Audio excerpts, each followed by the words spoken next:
Hello everyone. So this is our K-12 kit and today we are going to work on the project LDR segment. So let's see how it's done. First, we will connect the power to the positive of the LDR.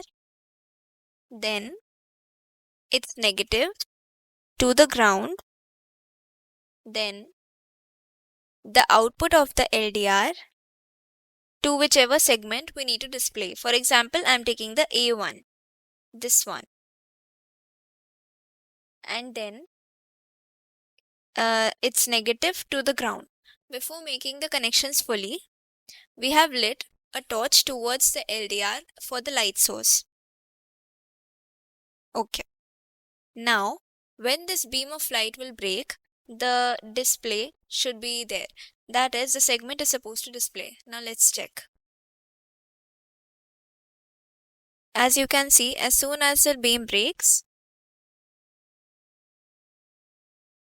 the segment starts to display. And this is how it's done.